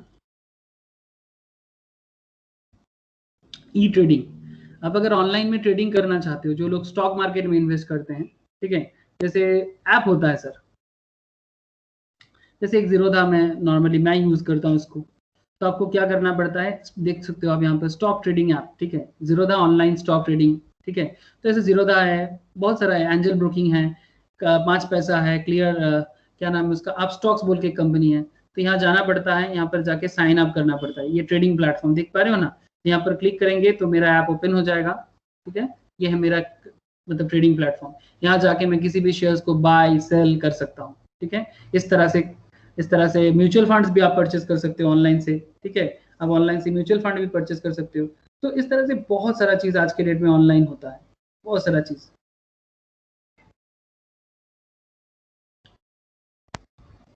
ठीक है। तो ये था एक पॉइंट ट्रेडिंग के बारे में, और एक पॉइंट था ई प्रोक्योरमेंट। मतलब मैं आपको एक गजब का, प्रोक्योरमेंट का मतलब होता है जुगाड़, है ना। क्या आप लोगों ने ये वर्ड पहले सुने हो, प्रोक्योरमेंट? ई प्रोक्योरमेंट मतलब पैसा का जुगाड़ करना। जैसे मानो कि आपको लोन चाहिए, ठीक है, आपको क्या चाहिए, लोन चाहिए। अब ऑनलाइन लोन मिल सकता है आपको, फोन पे लोन बोल के एक धोनी ऐड मार रहा था, क्या आपने देखा है? फोन पे लोन, धोनी ऐड देता था। अमेजन से मिलता है, there are lots of companies. एक कंपनी था, सर पेटीएम से बोल है, पेटीएम भी देता है, ठीक है। ये इंडिया बुल बोल के एक कंपनी था, वो मेनली धोनी को उसको एडवर्टाइजमेंट में किया था। इंडिया बुल धनी नाम ही दिया था, इंडिया बुल्स धनिया, ठीक है, यही इसी का ऐप देता था। फोन पे लोन, ठीक है, मतलब अगर आपको हेल्थ केयर फाइनेंस करना है, ठीक है, ये सब आप पर्सनल लोन लेने के लिए आप इसको यूज कर सकते हो। मतलब आपको जो भी करना है ऑनलाइन अप्लाई करना है, ठीक है, धनी डॉक्टर, ठीक है, door step delivery within 1 hour. तो बेसिकली इस तरह से आप अपना पैसा का जुगाड़ कर सकते हो, ठीक है। तो क्रेडिट लाइन लोन, ठीक है, personal loan, business loan, phone पे लोन, मतलब ये ई प्रोक्योरमेंट है। अगर आपका सिविल अच्छा है, आपका बैंक में पैसा टाइमली पेमेंट होता है, तो आपको मिल सकता है, ठीक है। ऐप डाउनलोड करके आप जो बैंक के साथ काम करते हो वो बैंक के साथ कनेक्ट करके आपको लोन मिल सकता है। तो it's a very interesting thing कि आज के डेट में लोन पाने के लिए भी आपको बैंक में विजिट करने का जरूरत नहीं है, आप घर बैठे बैठे भी लोन ले सकते हो, ठीक है। तो जैसे पेटीएम भी देता है, लोन देता है, पेटीएम देता है, फोन पे देता है। तो इस तरह से अलग अलग ऐप यूज होता है। तो ये सब आप लोग जानते हो, बट मेरा बेस कम था कुछ किताबी रिलेटेड मैटर के साथ आपको कनेक्ट कराना। तो एप्लीकेशन ऑफ ई बिजनेस में I hope E delivery, e trading, e auction, e procurement, E communication, I think सभी मैटर आप लोग जानते हो कि क्या क्या चीज आजकल ऑनलाइन में हो रहा है। ओके, चलो, benefit of e business. E business के बारे में कुछ बेनिफिट, इजी टू फॉर्म है, सच में बहुत इजी है। एक ऑनलाइन बिजनेस आज के डेट में बनाने के लिए, सीरियसली बोलूँ कि अगर आप एक वेबसाइट ऐप बनाना चाहते हो, जैसे मेरा जो टीम है स्टूडेंट्स का, वो लोग करता है, मैं उनको ऑब्वियसली सपोर्ट करता हूँ, मैं सिखाता भी हूँ थोड़ा बहुत, ठीक है। तो ऑनलाइन बिजनेस के लिए जैसे एक वेबसाइट चाहिए आपको, एक ऐप चाहिए, ठीक है। मैं आपको दिखाता हूँ, एक रिसेंट प्रोजेक्ट में काम कर रहा है मेरा ही कुछ स्टूडेंट्स लोग, एक ऐप वेबसाइट बना है सर, मैं आपको दिखा रहा हूँ, अभी भी काम चल रहा है, जब बन जाएगा तो आपको पूरा मैं दिखाऊंगा। तो देखो, आप प्रोजेक्ट देखो, हम लोग का एक प्रोजेक्ट है, एक एसी सर्विसिंग सेंटर है कोलकाता में, नाम है सर aircoolingcenter.com। अभी भी कुछ ये नहीं बना, इसलिए शायद थोड़ा दिक्कत होगा। ये देख सकते हो आप, air cooling centre AC servicing company, दिख रहा है ना सर, इसमें आप क्लिक करो। ये वेबसाइट वो मेरा ही जो टीम है स्टूडेंट्स का, वही लोग बनाया है, वेब डिज़ाइनिंग का काम करते हैं, डिजिटल मार्केटिंग का। तो कैसा हो रहा है देखो, तो अभी काम चल रहा है बहुत कुछ।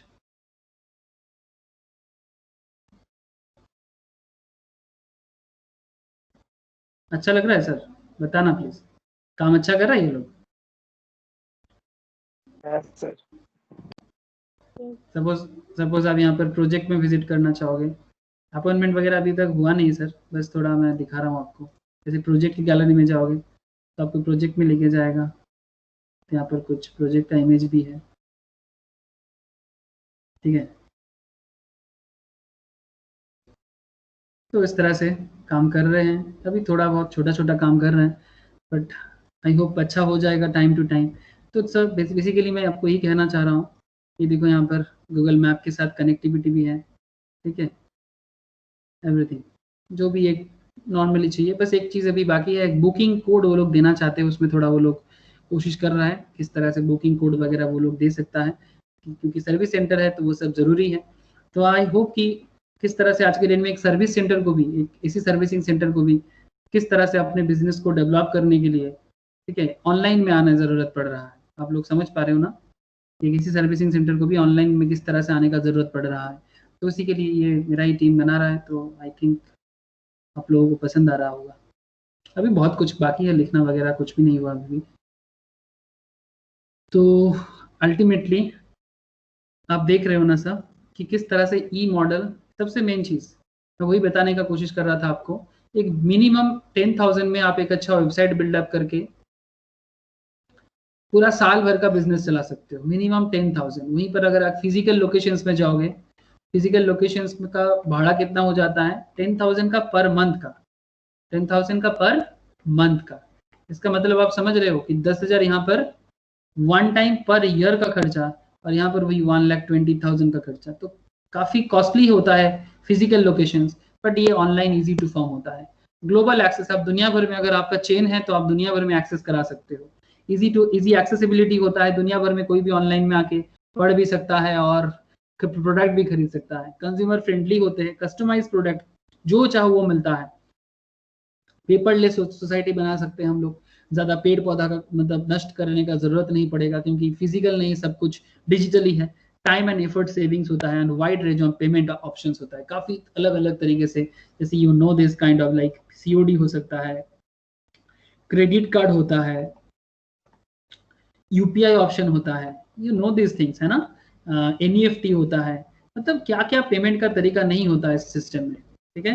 तो बेनिफिट ऑफ ई बिजनेस, इतना तरह का सिस्टम यहाँ पर ई बिजनेस में हम लोगों को दिखाई दे रहा है। E commerce transactions day by day India में बढ़ रहा है, ठीक है, despite limitation e commerce in the way, चाहे कितना भी प्रॉब्लम क्यों ना हो, इंडिया में धीरे धीरे ई कॉमर्स सिस्टम बढ़ रहा है। चाहे इंडिया में एडुकेशन कम हो, ठीक है, लिमिटेशंस भी कुछ है सर, ये भी आपको बहुत इंपॉर्टेंट है। लैक ऑफ पर्सनल टच, ये सबसे इंपॉर्टेंट है, जो पर्सनल टच नहीं मिलता ई बिजनेस में, चाहे एडुकेशन हो, चाहे ई बिजनेस हो या फ्लिपकार्ट अमेजन हो, पर्सनल टच का कमी होता है। सिक्योरिटी फील कम लगता है, ठीक है, कि ऐसा लगता है कि अगर मेरा प्रोडक्ट ना मिले तो, मेरा पढ़ाई ना हुए तो, ये एक प्रॉब्लम बहुत लोगों को फीलिंग होता है। टेक्निकल ड्रॉबैक्स, ठीक है, कुछ टेक्निकल ड्रॉबैक्स, कभी कभी कम्युनिकेशन लैग हो जाता है, ठीक है। एथिकल कंसर्न्स, ठीक है, कि क्या पता कि सबसे मेन चीज़, जैसे ऑनलाइन में, जैसे हम लोग आपको स्टडी करा रहे हैं, तो मैं पर्सनली फील करता हूँ कि सामने बैठ के मैं भी आपको सिर्फ पढ़ा रहा हूँ, कुछ इन्फॉर्मेशन शेयर कर रहा हूँ, मैटर को समझा रहा हूँ, बट अगर मैं आपको एक ह्यूमन बीइंग भी बनाना चाहूँ, कोई मोरल नॉलेज देना चाहूँ, वो शायद मैं आपको ऑनलाइन में नहीं दे पाऊंगा जो मैं आपको फिजिकली दे सकता हूँ। ये एथिकल कंसर्न है। रिक्वेस्ट टेक्निकल नॉलेज, हाँ, ये चलाने के लिए आपको ऑलवेज एक टेक्निकल नॉलेज का जरूरत है। रिस्क हाई है, क्योंकि सच में आपका बिजनेस कितना ग्रो करेगा इसमें डाउट है, क्योंकि कौन सच में आपका साइट में जाके आपके वहां पर एडमिशन लेगा या फिर आपके प्रोडक्ट खरीदेगा, इसमें रिस्क ऑब्वियसली है। शिपमेंट में डिले हो सकता है, फिजिकल में क्या है, आप डिले करेगा तो दुकान में जाके लेके आ जाओगे। पीपल्स रेजिस्टेंस, एक पीपल्स का रेजिस्टेंस का एक डिपेंड करता है कितना दिन वो सहेगा। एथिकल फॉल आउट, सबसे मेन चीज ये, थकने का एक बहुत, चीटिंग हो सकता है, सीरियसली चीट होने का काफी चांसेस है, मतलब आप चीट फिजिकली भी होता है, बट यहाँ पर चीट होंगे तो कुछ कर नहीं पाएंगे, ये एक प्रॉब्लम इसमें फील होता है। तो these are the limitations, but कितना भी लिमिटेशंस ई कॉमर्स बिजनेस का क्यों ना हो, but e commerce business seriously flourish हो रहा है सर, सीरियसली इंडिया में भी और पूरा वर्ल्ड बेसिस में। देखो यहाँ पर मैंने एक डेटा अक्रू किया, ये कितना डेटा, ट्रांजैक्शंस वॉल्यूम, मतलब ये सब करोड़ में है सर। इंडिया में 2020 में ये पहले 5,000 करोड़ का था, 2000 के पास ये 5,000 करोड़ का था, अब ये 25,000 30,000 करोड़ तक जा रहा है ऐसे 2020 में, करीब 6 टाइम में इंक्रीमेंट हुआ है, मतलब इतना ज्यादा लोग ऑनलाइन सिस्टम के साथ कनेक्टेड हुआ है, ठीक है। यहाँ पर एक डेटा है सर, जो annual US e commerce sales, मतलब यूएस में 2002 से लेकर 2012 का एक डेटा है कि किस तरह से ई कॉमर्स सेल्स धीरे धीरे यूएस डॉलर में दिया हुआ है सर, बढ़ा है सर, ठीक है। ये सब sales in billion US dollar, ये करंट 2012 का डेटा लेटेस्ट है मेरे यहाँ पर 289, और भी ज्यादा हुआ है, अभी तो 2020 चल रहा है, मतलब करीब मेरे हिसाब से अभी ये $800,000 के आसपास होगा, ठीक है, मिलियन डॉलर के आसपास, सॉरी बिलियन डॉलर का। तो ये इंडिया का है, ये यूएस का डेटा है जो ऑनलाइन सेक्टर्स में आपके लिए काफी इंपॉर्टेंट एक डेटा है कि किस तरह से ऑनलाइन में लोग फ्रेंडली हो रहा है, कनेक्टिविटी कर रहा है, ऑनलाइन ट्रांजैक्शंस बढ़ रहा है सर, ये आप समझ रहे हो कि किस तरह से ऑनलाइन में। मैंने आपको यहाँ पर इमेज दिया है, मैंने आपको सब फिजिकली दिखा दिया एकदम साइट में विजिट कर करके। ये देखो पेमेंट, ये वर्ल्ड का कुछ फेमस पेमेंट सिस्टम है, COD, cheque, net banking, credit, debit, digital cash, ये कुछ है, Visa, Mastercard, Solo, Maestro, American Express, Cirrus, Discover, Visa Electron, direct debit, PayPal, बहुत फेमस कंपनी है इस लाइन में, ठीक है, डेल्टा बोल के, ये पेपल ऑनलाइन ट्रांजैक्शंस में काफी फेमस एक ऑर्गेनाइजेशन था। इन्होंने दुनिया को एक तरह का आप बोल सकते हो कि पूरा चेंजेस लाया दुनिया भर में ऑनलाइन बिजनेस को डेवलप, मतलब ऑनलाइन ट्रांजैक्शंस को डेवलप करने का।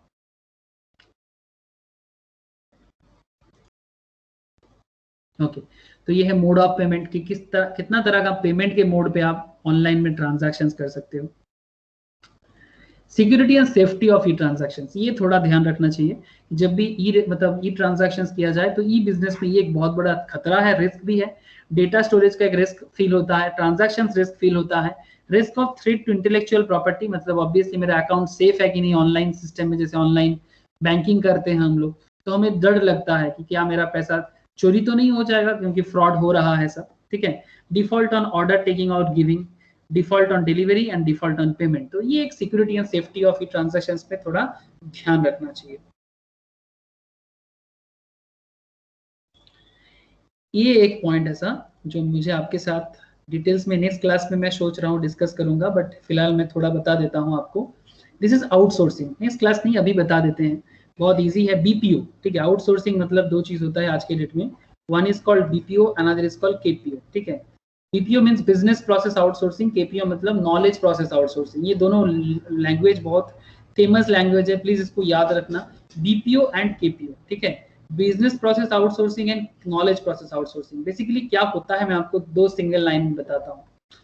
The process of contracting out less important, the process of contracting out less important मतलब नॉन कोर बिजनेस एक्टिविटी, तो जो मेरा बिजनेस एक्टिविटी नहीं है लेकिन जो मेरे बिजनेस के लिए इंपॉर्टेंट है, नॉन कोर या लेस इंपॉर्टेंट बिजनेस एक्टिविटी को एक्सटर्नल एजेंसी को देके काम कराना, that are highly specialised in those business activities, मतलब जिनको इस तरह का काम करने का स्पेशलिटीज है। मैं आपको समझाता हूँ, टीसीएस का एग्जांपल मैं आपके सामने यूज करूंगा, डोंट वरी, अभी आता हूँ। In outsourcing, companies contract out certain activities to other firms that specialize in them. Generally, non-essential activities that are contracted out, activities may be outsourced to a third party. Activities may be outsourced to a third party. तो ये third party को दिया जाता है, तो मैं आपको बताता हूँ किस तरह से ये थर्ड पार्टी को दिया जाता है। बीपीओ का एडवांटेज ये होता है, बीपीओ बिजनेस का सुविधा ये होता है, बीपीओ या केपीओ जब नॉलेज आउटसोर्स किया जाता है या बिजनेस आउटसोर्स किया जाता है, कि focus of attention on core activity, अगर आप किसी दूसरे से बिजनेस कराते हो, मतलब बिजनेस का non important data, non core data को हैंडल कराते हो,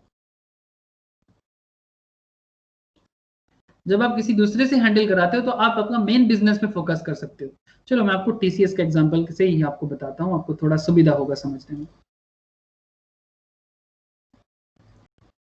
क्या आपके सामने टाटा का डेटा दिख रहा है sir? Yes sir.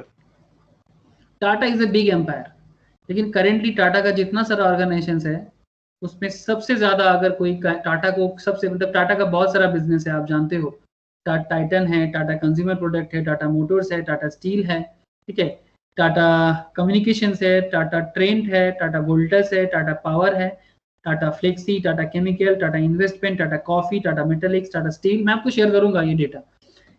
Tata consultancy service, इसका अमाउंट देखो सर, 9,10,441 करोड़, ये टाटा का बिजनेस का कैपिटलाइजेशन है। जहाँ इसके नेक्स्ट में है टाइटन 1 लाख का, 1 लाख करोड़, लेकिन इसका देखो 9 लाख करोड़ का इसका है। ये इंडिया का सबसे बड़ा आईटी कंपनी है, आप लोग टीसीएस के बारे में बहुत नाम सुने हो सर।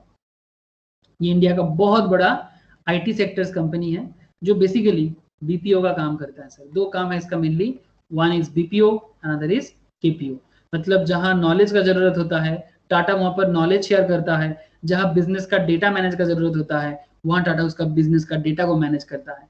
मैक्सिमम काम टाटा यूएस से लेता है। Not only Tata, Infosys also there similar parameter में काम करते हैं। मैं आपको 2 सेकंड में समझाता हूं सर ये किस तरह का ऑर्गेनाइजेशन है। जैसे मानो टीसीएस अपने इंडिया में है ना, टीसीएस अपने हैं इंडिया में, और यूएस में कोई कंपनी है जिसका कोई बिग हॉस्पिटल है, ठीक है, बिग हॉस्पिटल चेन है उसका। तो हॉस्पिटल में लोगों का हेल्थ इंश्योरेंस होता है ना, होता है कि नहीं होता? हॉस्पिटल्स में हेल्थ इंश्योरेंस का जरूरत पड़ता है कि नहीं पड़ता? प्लीज मुझे इसमें थोड़ा हेल्प करना। मतलब आप हॉस्पिटल्स में देखना मैक्सिमम केस में एडमिट कराते हैं और फिर पूछते हैं कि भाई हेल्थ इंश्योरेंस है कि नहीं, क्योंकि अगर हेल्थ इंश्योरेंस होगा तो वहां से कट किया जाएगा आपका, हाँ बिल डबल हो जाएगा। लेकिन अल्टीमेटली क्या होता है, क्योंकि आपका इंश्योरेंस है और इंश्योरेंस में तो आपका हेल्थ के लिए आपने किया, तो क्यों ना वो इंश्योरेंस का जो भी है वो आपको हेल्प किया जाए। तो सपोज मानो कि ये यूएस में कुछ हॉस्पिटल्स में, आपको एक मॉडल बता रहा हूँ, ऐसा बहुत सारा बिजनेस है। यूनाइटेड स्टेट्स में एक बिग हॉस्पिटल है, नर्सिंग होम या हॉस्पिटल जो भी हो, प्राइवेट हॉस्पिटल है। यूएस का जो भी इंसान है इसका हॉस्पिटल के साथ जो भी इंश्योरेंस कंपनी है, हॉस्पिटल या इंश्योरेंस कंपनी जो हेल्थ इंश्योरेंस करते हैं, तो हॉस्पिटल का अपना भी हेल्थ इंश्योरेंस होता है। आप देखना हर एक हॉस्पिटल्स में अपना एक इंश्योरेंस कंपनी का कनेक्टिविटी होता है। तो ये हॉस्पिटल में कोई पेशेंट, यहाँ पर मानो यूएस का ही कोई पेशेंट एडमिट होके इस पर्टिकुलर पेशेंट में एडमिट कर रहा है, तो जैसे ही एडमिट करता है तो संगे संगे इसको पूछा जाता है कि अपना इंश्योरेंस है कि नहीं, तो ये इंश्योरेंस करता है। अब सवाल है कि हॉस्पिटल का काम क्या इंश्योरेंस का डेटा मेंटेन करना है? प्लीज टेल मी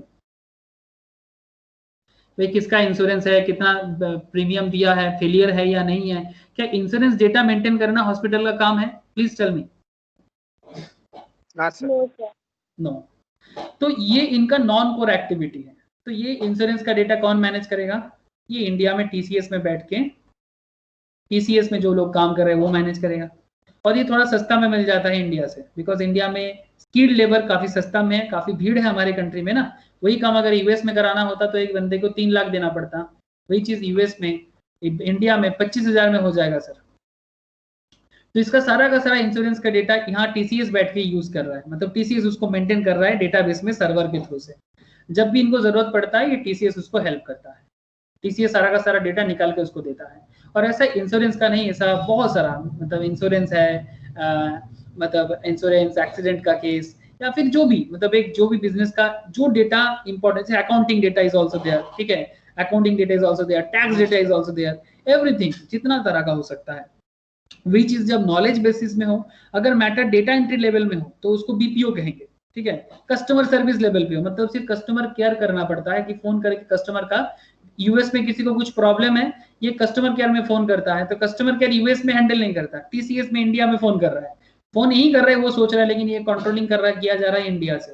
तो ये जो बीपीओ सेक्टर्स है आप लोग देख सकते हो, बीपीओ सेक्टर्स में लोग कान में फोन लगा के बात करते हैं ना, टेलीकॉलर सर्विस, ठीक है, तो ये टेलीकॉलर सर्विस ये सब बीपीओ सेक्टर्स का काम है। तो डेटा मैनेजमेंट, टेलीकॉलर, ये बीपीओ है। जब नॉलेज का बात हो जाए, जैसे किसी को टैक्स का कंसल्टेंसी करना, किसी को अकाउंटिंग कंसल्टिंग करना, जो आप लोगों के लिए फाइनेंसिंग कंसल्टिंग करना, फाइनेंस, टैक्स, तो ये हो जाता है अकाउंट्स, ये सब हो जाएगा आपका केपीओ, नॉलेज प्रोसेस आउटसोर्सिंग। मतलब इनको नॉलेज का जरूरत है, आप इंडिया से बैठ के बिग कंपनीज के थ्रू से इनको नॉलेज सर्विस कर रहे हो, तो आप लोग भी अच्छे से रिजल्ट करोगे, पढ़ाई करोगे तो अच्छा नॉलेज गैदर करोगे, तभी तो नॉलेज प्रोसेस आउटसोर्सिंग का पार्ट बन पाओगे। सिर्फ डिग्री से फर्क काम नहीं बनेगा, इनका कुछ भी प्रॉब्लम हो आपको इसको सॉल्व करना पड़ेगा। टेक्नोलॉजिकल नॉलेज हो, कॉमर्शियल फाइनेंशियल नॉलेज हो, you have to solve for the other countries and other companies, और बदले में इनको पेमेंट मिलता है। और उसी से टीसीएस का 9 लाख करोड़ का बिजनेस बना है सर, कैपिटल बना है। प्लीज टेल मी ये टीसीएस, इन्फोसिस, ये लोग क्या करता है, समझ में आया कि नहीं आया? Sir thank you sir. बस यही तो है sir emerging trends in business. तो अल्टीमेटली मैंने आपको बता दिया कि भाई बीपीओ क्या होता है, बीपीओ एंड केपीओ, एकदम real world example and also business का करंट डेटा के साथ यू अंडरस्टैंड कि how BPO KPO works and किस तरह से इंडिया में टीसीएस इन्फोसिस जैसे कंपनी, विप्रो जैसे कंपनी बिजनेस करता है, और उसमें आप कैसे ग्रोथ कर सकते हो, उसमें आप कैसे ग्रोथ कर सकते हो। मतलब आप भी इस तरह का कंपनी में जाके केपीओ में ज्वाइन कर सकते हो, और जो लोग थोड़ा अनस्किल्ड होते हैं, थोड़ा स्किल कम होता है, सिर्फ उनको बोलना आता है, तो वो बीपीओ में जा सकता है, और अगर स्पेशल नॉलेज हो तो केपीओ में जा सकता है। बस यही है, स्किल अनस्किल्ड नहीं, सबका अपना अपना स्किल होता है, but depending on the sectors. तो नॉलेज गैदर करो सर, काम का कमती नहीं है, बस नॉलेज चाहिए, बस प्रॉब्लम सॉल्व करो।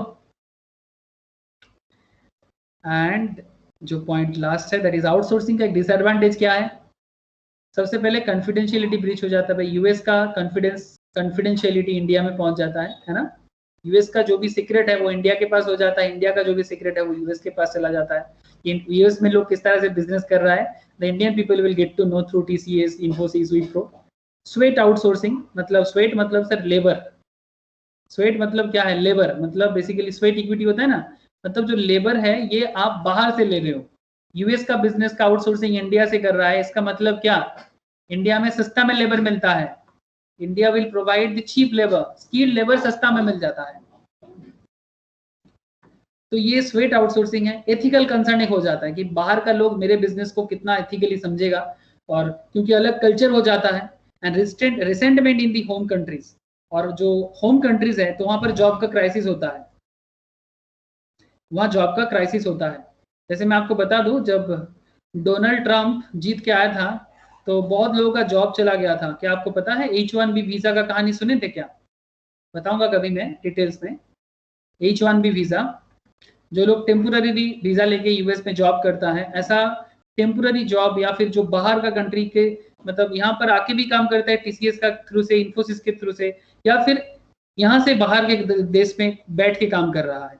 तो ये सब प्रॉब्लम को लेके, क्योंकि यूएस में जॉब का प्रॉब्लम हुआ था, अनएम्प्लॉयमेंट बढ़ रहा था, तो ये एक मुद्दा था कि भाई देश में चाहे कितना भी खर्चा हो जाए, बिग कंपनीज को यूएस से ही हायर करना पड़ेगा, वो बिग कंट्री बाहर के कंट्री से हायर नहीं कर सकता। तो ये अपने कंट्रीज का प्रॉब्लम है, ये रिसेंटमेंट हो जाता है, अपने कंट्रीज में एक प्रॉब्लम क्रिएट हो जाता है। These are the disadvantage of BPO. I hope आपको पॉइंट समझ में आया, क्लैरिटी भी आया होगा।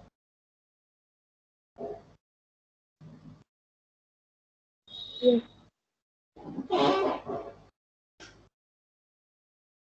क्लैरिटी आया ना सर?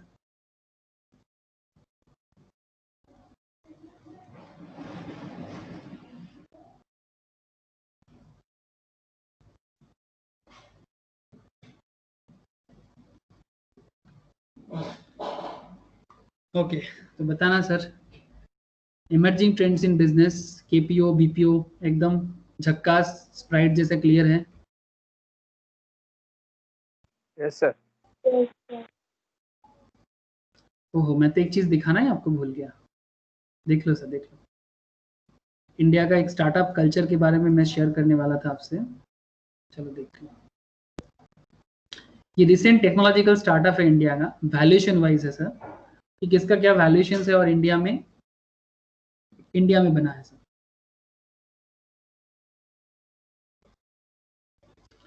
जैसे ये फ्लिपकार्ट है, $25 बिलियन का बिजनेस है फ्लिपकार्ट का, ठीक है। Valuation of some of the top Indian startups technologically, e commerce एक स्टार्टअप है। तो क्या क्या बिग कंपनीज है, Flipkart $25 billion, Paytm $16 billion, Byju's educational technological company है $10.5 बिलियन, ओयोरूम होटल चेन है $10 बिलियन। ये कंपनी के बारे में उड़ान, ये मुझे एग्जैक्टली पता नहीं है क्या काम करते हैं, $7.5 बिलियन। आप लोगों को पता है तो बोल सकते हो।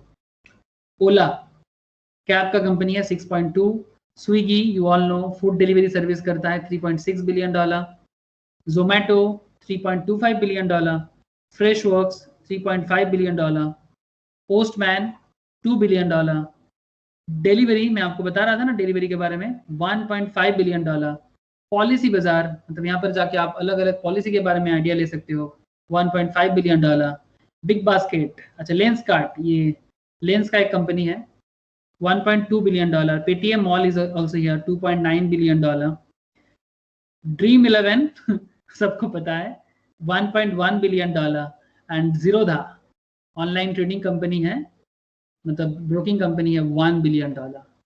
ये आज के डेट में लेटेस्ट लास्ट 5-10 साल में लास्ट 10 ईयर्स में ये सब big big companies, educational technology, online commerce technology में ये सब कंपनीज बिल्डअप हुआ है। आप भी कुछ ऐसा कंपनी बिल्ड करो या फिर ऐसा कंपनी में जॉब करने का मौका ढूंढो, अपना नॉलेज गैदर करो, अपना इनोवेशन बढ़ाओ, अपना टेक्नोलॉजिकल ज्ञान बढ़ाओ। मुझे बताओ सर कैसे बढ़ाएंगे, मैं आपको हेल्प करूंगा कि ये कॉमर्स स्टूडेंट्स के होने के नाते आप किस तरह से बढ़ा सकते हो। Institute of chartered accountant, institute of company secretaries, जो लोग प्रोफेशनल पढ़ते हो, जो लोग स्कूल लेवल में हो, उनको अपने स्कूल में भी सिखाया जाता है। अगर स्कूल नहीं सिखाते हैं तो फिर मैं आपको जरूर हेल्प करूंगा कि मॉडर्न टेक्नोलॉजिकल जो भी एटलीस्ट बेसिक चीज, आपको इंजीनियर नहीं बनना है, you don't need to be engineer, but at least you have to know the applicative area, you have to know the applicative area कि भाई कहाँ से किस तरह से क्या चीज होता है।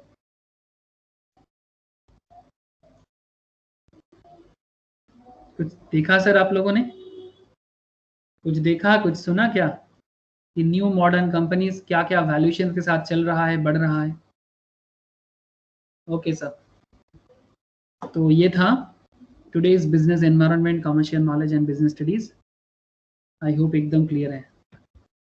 तो अगर क्लैरिटी है तो ठीक है सर, कोई क्वेश्चन है तो कर लो, अगर नहीं तो है तो फिर ठीक है, चलो बाय फिर, tata, bye sir. Bye bye sir. Bye.